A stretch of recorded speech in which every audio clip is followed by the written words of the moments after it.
চোখে চোখে কথা বলো, মুখে কিছু বলো না, মন নিয়ে খেলা করো, এ কি ছলো না। চোখে চোখে কথা বলো, মুখে কিছু বলো না, মন নিয়ে খেলা করো, এ কি ছলো না। হাই, আমি Ipsita, welcome back to my channel. চলে এসেছি আবার একটা নতুন ভিডিও নিয়ে। তো আজকের ভিডিওর শুরুতে ইন্ট্রোডাকশনে আমার ভীষণ প্রিয় একটা গান গাইলাম। এই গানটা কেন গাইলাম বলুন তো? এই যে কি বলছে, চোখে চোখে কথা বলো, মুখে কিছু বলো না। কেন? মুখ থেকে কি গন্ধ বেরোয়? না, অ্যাকচুয়ালি চোখটা এত সুন্দর, চোখ দিয়েই এত সুন্দর করে কথা বলা যায় যে মুখ খোলার দরকারই পড়ে না। কিন্তু এমন কিছু মানুষ আছে, সত্যি তারা যখন মুখ খোলে না, তখন মনে হয় প্লিজ মুখ খুলো না। গন্ধর কথা বলছি না, কিন্তু এই যে দুটো দাঁতের মাঝখানে এমন একটা বড় ফাঁকা, যেখানে কিনা একটা পাঞ্জাব লরি ঢুকে যেতে পারে, এই রকম যাদের মুখ আছে তাদের একটু মুখ বন্ধ করে চোখ দিয়ে কাজটা বেশি সারা ভালো। তো যাই হোক, বুঝতে পারছেন এখন কাকে নিয়ে কথা বলছি। ইয়েস ইয়েস ইয়েস, দীপ্তিদি এখন আমার দেওয়া নামগুলো সবাইকে ডাকছে। এই যে যেমন হোয়াইটের দাদা ভাইকে নাম এখন গরিবের নিমভূমিক যেটা বলছে সেটা আমার দেওয়া নাম, ঠিক আছে। এমনি তো আমার দেওয়া নাম অনেক কিছুই ব্যবহার করছেন, তো আমি ভাবলাম যে যেই জামানায় আমরা দেখি যারা এরকম একটা ব্যাপার ছিল, সেই জামানায় পৌঁছে গিয়ে সেই মুখের মধ্যে হিংস্রতা নিয়ে এসে যেই ভিডিওগুলো আমার জন্য করছে, আমি সেই জন্য পুরনো যে কথাটা বলতাম দীপ্তিদিকে, সেটাই আমি বললাম। আমি এর আগে দীপ্তিদিকে বলেছিলাম একটা কথা, যে হতে পারে যে আবারও কোনো দিন আমরা কন্টেন্টের খাতিরে সামনাসামনি আসবো, কিন্তু কোনোদিনও গ্রেস হারাবো না, ঠিক আছে। তো সেই মতো অনুযায়ী আমি ওনাকে কিন্তু ওনার নাম ধরেই ডাকি। ওনার নাম বিকৃত করে কত জায়গায় মার্কেটে চলছে, আমি কি সেই নামগুলো একটাও জানি না, নাকি আমি ভুলে গেছি? আমার সব মনে আছে, কিন্তু বলেছিলাম যে কোনোদিনও ওই নামগুলোতে তোমাকে আমি ডাকবো না। আজ দীপ্তিদি বলেছি, তো দীপ্তিদি বলবো। হ্যাঁ, এইবার আসলো গিয়ে ঝুনো নারকোল, যেটা শুনে প্রচণ্ড রাগ হয়েছে দীপ্তিদি। তো সেই ঝুনো নারকোলটা ওনাকে বোঝানোর, মানে ওনার ক্যারেক্টারটা বোঝানোর জন্য, যে ঝুনো নারকোল, উনি একদম ঝুনো, এত বোঝেন উনি।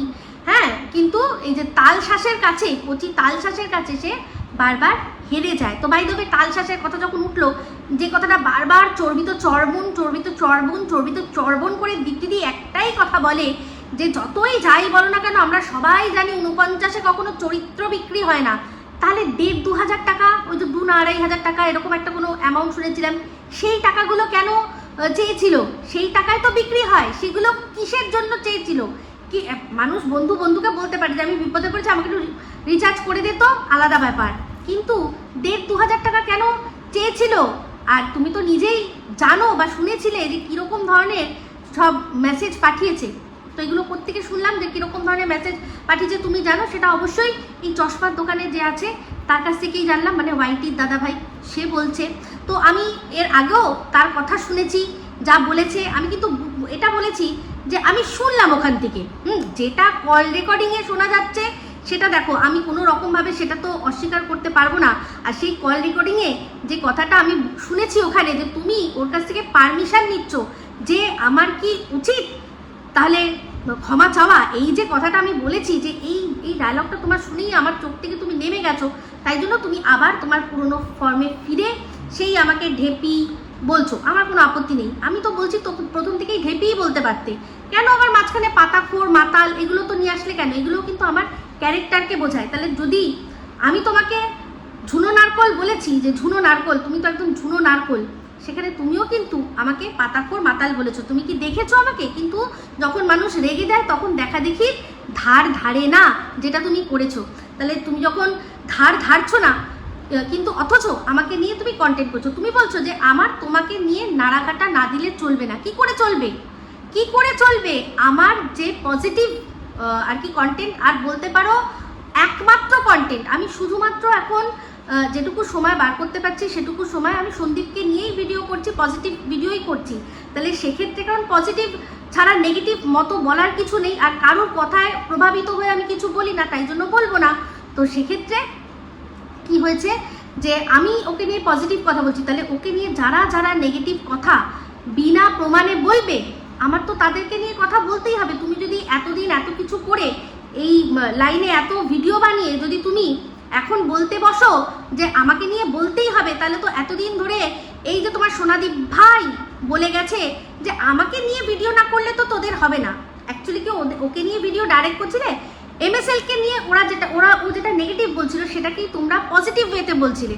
তাহলে এই যে বারবার করে ও বলতো তোমাদের অন্নপূর্ণা হ্যানা ত্যানা, তখন তো মানে এই যে তোমরাও বলতে যে না আমি তোকে নিয়ে না, অ্যাকচুয়ালি ভিডিওটা এমএসএলদের নিয়ে, ওদের পজিটিভ, তুই নেগেটিভ করছিস আমি পজিটিভ করছি, মাঝখানে এই একটা আছে। তাহলে সেই জায়গায় তোমরা এত বছর ধরে এই একই জিনিস করে এখন আমাকে এই কথাটা কি করে বলতে পারো? উল্টে তুমি বা তোমরা আমাকে দিনের পর দিন খুঁচিয়ে গেছো। যখন ম্যাডামের সাথে এই কিমার ঝামেলা লেগেছে তখন তুমি কি বলেছো যে আমি এর মাঝখানে আসতে চাই না। যখন স্লেভ পাশের দেশ থেকে সন্দীপকে নিয়ে এক একটার পর একটা কথা বলছে কোনো প্রমাণ ছাড়া, তখন তুমি ওকে কোনো প্রমাণ দাও বলে একটাও ভিডিও করনি। যখন একবার বলছে যে এই সিক্রেট রুমটা ওদের বাড়িতেই আছে, তারপর বলছে না বাতকুল্লায় আছে, তারপর বলছে না কৃষ্ণনগরে আছে, তারপর হঠাৎ করে ওর টাওয়ার মানে হারিয়ে গেল, পুরো টাওয়ার যে সার্চ করছিল যে লোকেশন ট্রেস করে করে যাচ্ছিল, হঠাৎ করে হুস হুস হুস নেই, আর নেই, কোথাও নেই, সিক্রেট রুম নেই।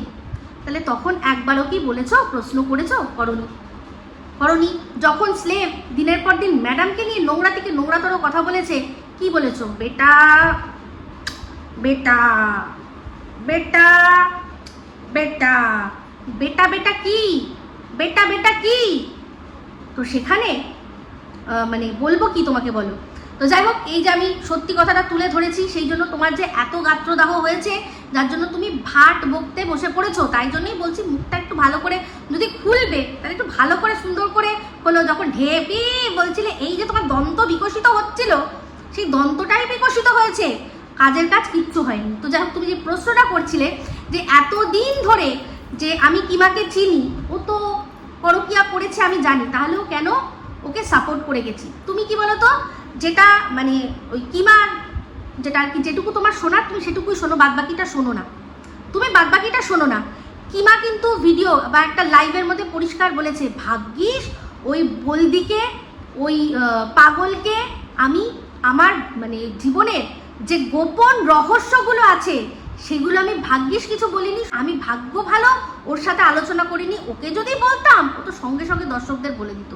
ও কিন্তু এই কথাটা বলেছে, সেটা আমি না, ওর দর্শকরা, আমার দর্শকরা, তোমার দর্শকরা সবাই শুনেছে। তাহলে আমি কি জানতাম? ওর সাথে প্রথম আলাপ যখন হয়েছে তখন ওর জীবন কাহিনী ও বলেনি, এটা আমি আগের ভিডিওতে এক্সপ্লেন করে দিয়েছি, শুনে নিও। ও বলেছিল তারপরেও যে ওর যে পরকীয়াটা ওটা একটা ভুল হয়েছে, ওর জীবনে একটা ভুল হয়েছে, সেই ভুলটা যে ও এখনো কন্টিনিউ করে সেটা কিন্তু আমি জানতাম না। ওই ভুলটা নিয়ে মজা মস্তি তখন যখন করতো সেটা হয়ে গেছিল। ও যদি এখনো এটা কন্টিনিউ করে তাহলে যদি জানতাম আমি তখনই ওকে সেখান থেকে আর কি ওকে টাটা বাই বাই করে চলে আসতাম, মানে চলে আসতাম বলতে ওর সাথে আর সম্পর্ক রাখতাম না। এই যে তাহলে বলছো না যে ওই কিমার কথা শুনে যে আমি ওই জামাটা পরে গেছিলাম, ওর আর কি বয়ফ্রেন্ড ওখানে আছে বলে, সত্যি কথা বলতে আমি যদি জানতাম যে ওর বয়ফ্রেন্ডের গল্পটা সত্যি, তাহলে আমি ওর বান্ধবীর বাড়িতেই যেতাম না, ওর জীবনে কোনোদিনও মানে ওর যে লাইফ সেই লাইফে আমি মানে ইন পার্সন ফিজিক্যালি গিয়ে কখনো দাঁড়াতাম না। যেমন তুমি বলেছো না যে ওর বরের যখন অসুস্থতা তখন আমি দেখো অত রাত্রেও চলে গেছি, আমার বরকে নিয়ে গেছি যদিও, তাহলে সেক্ষেত্রে আমি যদি জানতাম যে ও পরকীয়ারত এখনো, তাহলে কিন্তু যেতাম না। তুমি ভালো করে শুনবে, মাথার থেকে রাগটা অন্য জায়গায় সরিয়ে রেখে, যেমন কিনা আমাদের রুনা দিদি বলে যে আবেগ আর বিবেক দুটোকে সরিয়ে দেবে, তারপর ভালো করে শুনবে, তাহলে তুমি বুঝতে পারবে যে কিমা আমাকে এই কথাগুলো কোনোদিনও বলেনি। এইবার চলে আসি পিওর বিষয়।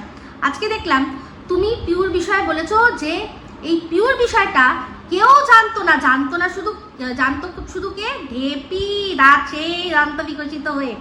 দেখো তুমি ওই যে বললাম জবের থেকে তোমার হয়তো ম্যাডামের ওপর তুমি বুঝতেই পেরে গেছো যে ম্যাডামের সাথে তোমার কোনো খানা মানে কিছু পাবে না, দানা পানি পাবে না। ম্যাডাম যখন তোমাকে বাদ দিয়ে দিয়েছে, ছেটে দিয়েছে, তুমিই বলেছো ম্যাডামও বলেছে অনেকের সাথে তিনি আর সম্পর্ক রাখতে চান না, সেই জন্য তুমি ম্যাডামের কথাগুলো ভালো করে শোনোনি, আর কিমার কথাগুলো আর কিমার ভিডিও তুমি এতদিন যাবত কিছু দেখোনি। ম্যাডাম কিন্তু যেদিন বলেছিল যে এই পিউ একটা হানি ট্র্যাপ ছিল বা ট্র্যাপ ছিল, যাই হোক, যেখানে কিনা ওকে দেওয়াই হয়েছিল, ওকে এখানে আনাই হয়েছিল যাতে অনেক গভীর তথ্য, অনেক গভীর কিছু সব চলে আসে একটা ষড়যন্ত্রের হিস্সা হয়ে। এটা কেউ জানতো না, জানতো শুধু কে না, ইপসিতা জানতো, সীমা জানতো না। এই কথাটা বলেছিল, আর বলেছিল সীমা যদি জানতো তাহলে ঠিক সব দর্শকদের বলে দিত। পরের যে লাইভটা হয়েছে সেখানে প্রত্যেক কটা মানুষ, যেখানে ওই একটা ভোটিং হয়েছিল, এবার তুমি বলো না যে তুমি ওই ভোটিংয়ের মধ্যে ওটা দেখোই নি, ওটা সম্পর্কে জানোই না যে প্রত্যেকটা মানুষ এসে আমার নাম লিখেছে। যেখানে ম্যাম বলেছিল যে দুজনের মধ্যে কারোর একজনের নাম তোমরা লেখো, তোমরা কার পক্ষে, ইপসিতার না সীমার, সবাই কিন্তু ওখানে আমার নাম লিখেছিল। ওই লাইভটাতে সবার প্রথম আমার, তোমার, সবার যত ভালোবাসার দর্শকরা আছে সবার প্রথম জিজ্ঞাসা করেছিল যে ম্যাডাম আপনি বলুন তো ইপসিতা কি জানতো, বা কেউ ইপসিতা লিখেছে, ইপসিতা জানতো পিউর ব্যাপারে? ম্যাডাম প্রথমেই ক্লিয়ার করেছে যে না, আমার নামটা বলা ভুল হয়েছে, ইপসিতা জানতো না, সীমা জানতো। ভালো করে ওই লাইভটা আছে, গিয়ে আবারও শুনে এসো। আর ছাড়ো না ম্যাডামের কথা, তুমি এই কিমার ভিডিও দেখোনি? ওই 5 মাস আগে যখন মাম্মাম এসছে, মাম্মাম এসে গেছে, এই টেপি তুই কি মুখ পুরি, তোর সব পুরি, এই করে করে যে ভিডিওগুলো করেছে, তাহলে এখানে ও আছে মানে এই পিউর ব্যাপারটা আমি জানবো কি করে? ওই তো জানতো, ওর ভিডিওর মধ্যে তার এভিডেন্স রয়েছে, ঠিক আছে? ও নিজেই বলেছে, ভালো করে শুনবে, একটা লাইভে ও নিজেই বলেছে যে যেদিন আমি লাস্ট সন্দীপদের বাড়িতে গেছিলাম সেদিন আমি কাকু কাকিমাকে বসিয়ে একটাই কথা বলেছি যে এই মেয়ে যদি থাকে তাহলে সন্দীপের লাইফ শেষ, এই সন্দীপের কি শেষ, কেরিয়ার শেষ, সমস্ত শেষ, যদি সন্দীপ এর সাথে এই কন্টিনিউয়াসলি কথা বলতে থাকে। এই কথাটা ও নিজে বলেছে, তাহলে আমি কি করে জানবো? আমি জানতাম না যে কারোর সাথে কথাও বলে, কারণ আমি যার সম্পর্কে সন্দীপকে আর কি সাবধান করেছিলাম ততদিনে কিন্তু সেই আসানসোল বালি কেসটা সামনে এসে গেছে। তো আমি জানি যে ওটা যখন ঘটে গেছে, আর সন্দীপ কারোর সাথে কথা বলে বলে আমার জানা ছিল না, আমি এই আসানসোল বালির বিষয়টাই বুঝেছি। তো যাই হোক, তখন যখন কথা হচ্ছিল সন্দীপকে সামনে রেখে, মানে কিমা ফোন করেছে সন্দীপকে, আমি পাশ থেকে কি যেন বলে স্পিকারটা অন আছে, আমরা কথা বলছি সেখানে কিন্তু আমি বলছি যে ভাইয়ের হেভি বিয়ে দেবো, হেভি মেয়ে রেখে বিয়ে দেবো ভাইকে, হ্যাঁ। তারপর কিন্তু কিমা কি করেছে, ফোনটা যখন কাট হয়েছে তারও পরে যখন আমরা খেতে বসবো তখন বলছে যে তোমাকে অত ভাইয়ের চিন্তা করতে হবে না, ভাই নিজের জন্য মেয়ে ঠিক দেখে নিয়েছে। তখন আমি বললাম কে কে কে বলো, নাম বলো, কোথায় থাকে, কি বৃত্তান্ত? খানিকক্ষণ দাঁড়ালো, পজ নিয়ে তারপর কি একটা ওর মাথায় আসলো, বললো যে না না সেরকম কিছু না, যদি সেরকম কিছু হয় তাহলে ও ঠিকই বলবে, ওরকম ও তো অনেকের সাথে কথা বলে, এইরকমভাবে আমাকে বিষয়টা চাপিয়ে দিল। তো ঠিক আছে, ও কথা বলতেই পারে, ওর বাড়িতে বউ নেই, এতগুলো মাস কেটে গেছে, ও কারোর সাথে কথা বললে আমার আপত্তি থাকার তো কিছু নেই, আমার তো বরং আনন্দই হবে। তো তাহলে বলো, তুমি এই যে কথাগুলো ও বলেছে তুমি শোনোনি? ওর এই কাজলদানির বিষয়টা আমি তো জানতাম না। এই যে যেটা বললো কি যেন বলে, ঘোড়া বললো যে ও একজনের পাশে দেখেছে, মানে ও দেখেছে যে একজন আছে পাশে, কিন্তু তখন তো ও বলেনি, ও তো বলেছিল যে ওর সব চুকে বুকে গেছে এই কেসটা অনেক আগে, যখন ওর মেয়ে কলেজে পড়তো তখন ওর একটা ভুল হয়ে গেছিল, ও তো বলেনি সেই ভুলটাও কন্টিনিউ করছে। তো সেখানে ও যদি গেছে কোথাও, তার পাশে কেউ একজন ছবি তুলতেও পারে।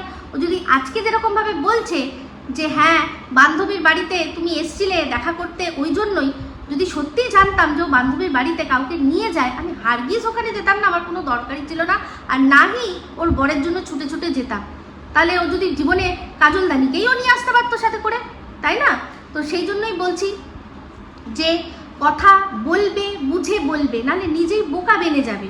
কারণ কিমা অনেক কথা নিজেই সব বলে দিয়ে রেখেছে, নিজে বলে রেখেছে, পরিষ্কার বলেছে, সবাই জানে। ওর ভালোবাসার দর্শকরা তোমার কাছে যারা আসে তাদেরকে জিজ্ঞাসা করো, যারা একটাও লাইভ বা ভিডিও মিস করে না, সেখানে আলোচনা করেছে। ভাগ্যিস বলদিকে আমি কিছু বলিনি, আমার গোপন অনেক গভীর কথা সেটা আলোচনা করিনি, কিন্তু তুমি তো জানতে, তুমি তো আমাকে জিজ্ঞাসা করলে এই বিরিয়ানির কেসটায় যে বলো উৎস বলো, আমি এক্ষুনি যাচ্ছি, এক্ষুনি আমি কেস করব, কে আমার নামে এইসব মিথ্যা ছড়াচ্ছে।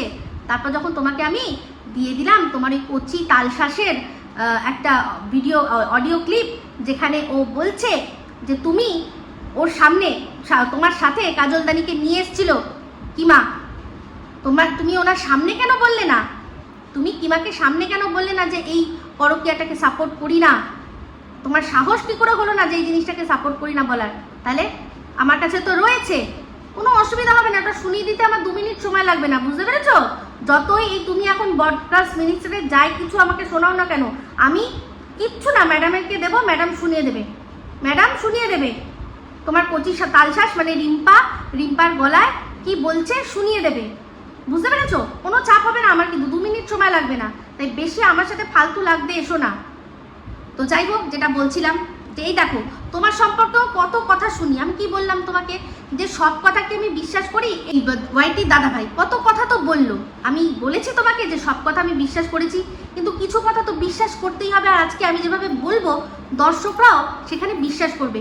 এই যে তুমি ওর সাথে নোংরা আলোচনাগুলো করেছো, তো পরিষ্কার যে কিমার মেয়ের সম্পর্কে ওই নোংরা কথাগুলো তুমি ওকে আলোচনা করেছো। তারপর এই যে বলছে যে কোথায় যাওয়ার কথা বলছো বা না বলছো, আমি ওসব কথা আমি জানতে চাই না, সে তুমি বলেছো না বলেছো পরের কথা। কিন্তু তুমি এখন বলছো যে ওখানে কত মহিলারা ছিল, অনেক মহিলা তারা ওখানে ছিল, হ্যাঁ তুমি অপুর মানে সাজানো অপুর সংসারের নাম নিলে, আরও 1-2জনের নাম নিলে, হ্যাঁ ওরা সব সাক্ষী। তাহলে আমি ওদেরকে বললাম না কেন? আমি সব ছেড়ে একেই কেন বললাম? এই যে যাদের নামগুলো তুমি গোনাও যে এরাও তো ছিল, আমি তাহলে ওদের সাথে কেন আলোচনা করলাম না? ও তো ছিল, ওর সাথে কেন আলোচনা করলাম না?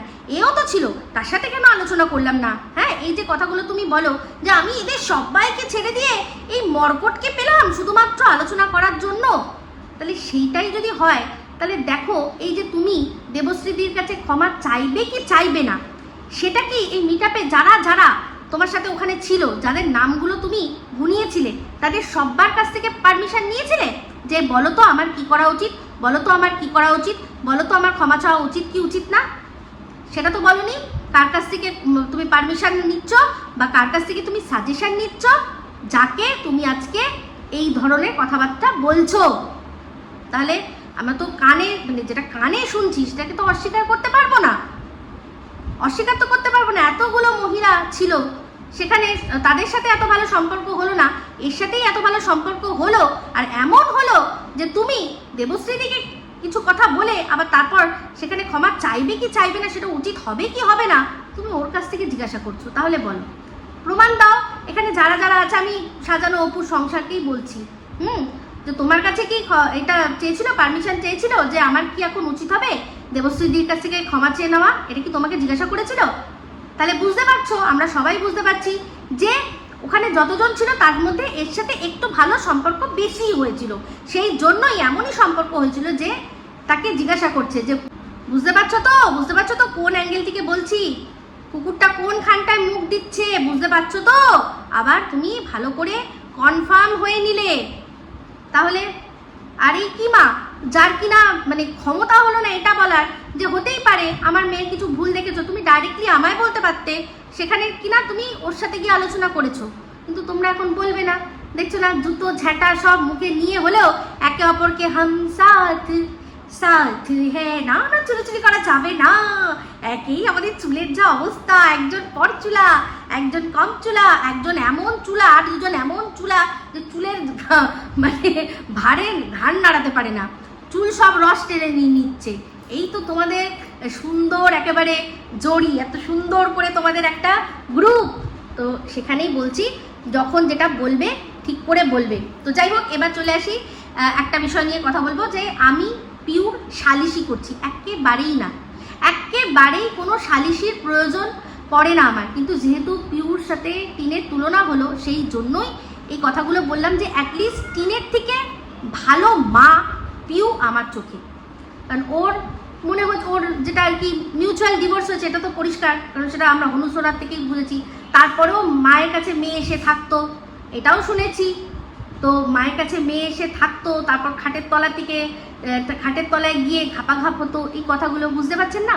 তো যাই হোক, আমাকে অনেকেই এখন একটা কথা একজন বলেছে যে তোমার তো কিমা এত ভালো বন্ধু ছিল, তুমি প্রথম দিকে কিন্তু পিউ সম্পর্কে বাজেই বলতে, ওর ক্যারেক্টার সম্পর্কে বাজেই বলতে, তারপর আস্তে আস্তে কি হলো তুমি পিউ সম্পর্কে এখন আর বাজে কথা বলো না।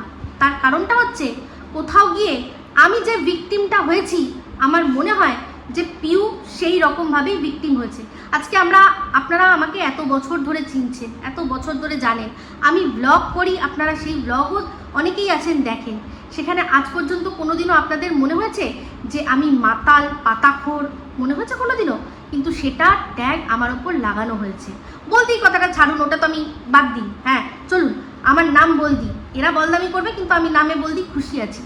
কিন্তু আমার মেয়েকে যেরকমভাবে আমার মেয়ের সম্পর্কে যা কথা বলা হয়েছে, আপনারা শুধু জানেন বলে যে আমার মেয়ে কতটা কীরকম কী বিষয়, সেই জন্য আজকে মেয়েটা মানে তাকে সেরকমভাবে আর কি ছোট করা গেল না।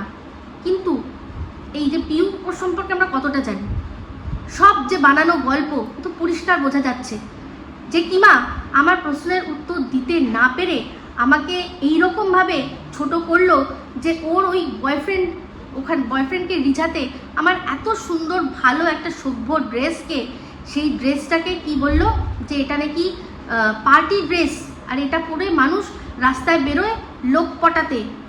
যখন এরকমভাবে আমাকে রীতিমতো ছোট করা হলো, তখন আমি চিন্তা করলাম যে আমি কিচ্ছু না, কেউ না, আমাকে থামাতে যখন এত বড় চক্রান্ত করতে হচ্ছে, পাশের দেশ থেকে মানে লোক লাগিয়ে দিয়ে আমাকে ছোট করতে হচ্ছে, তাহলে এই পিউ যাকে ও চায় না যে এই যে পরিবারটা, যে এই যে তার সন্দীপের সাথেও কথা বলুক, এই যে ওটা ও চায় না, কোনোভাবে চায় না, তাকে আটকানোর জন্য তার ক্যারেক্টারে ঠিক কতটা কালি ঢালতে হবে, এটা তো পরিষ্কার আমার এখন মনেই হচ্ছে যে এরা সম্পূর্ণ মিথ্যে কথা বলেছে। তার প্রমাণ দেখুন, পিউ কিন্তু কেস করেছে, এই যে আমার চরিত্রে দাগ লাগানো হয়েছে, আমার মেয়ের আমার ছেলের আর কি জন্ম পরিচয় নিয়ে কথা হয়েছে, আমি কিন্তু কেস করেছি, কারণ আমি ওটা নয়, সেই জন্য আমাকে এরকম বলা হচ্ছে বলে আমি কেস করেছি, আদালত অবধি যাবো, দৌড়াবো।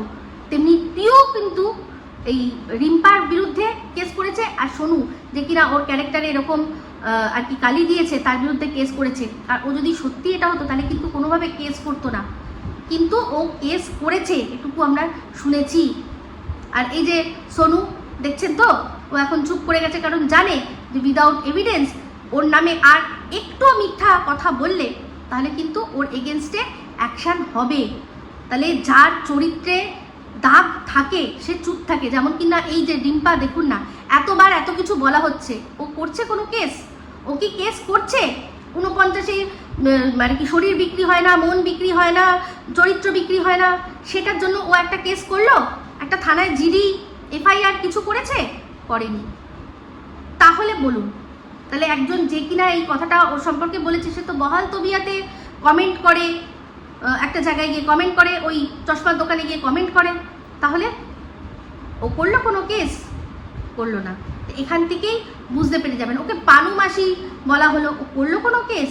করলো না, কারণ ও জানে যে যা হচ্ছে আছে, যা আছে, আমার ভিডিও করে শুধু ভিডিও থেকে ভিউজ আর কি নিতে হবে না, ভিউজ নিতে হবে, রেভিনিউ নিতে হবে, এটুকুই দরকার।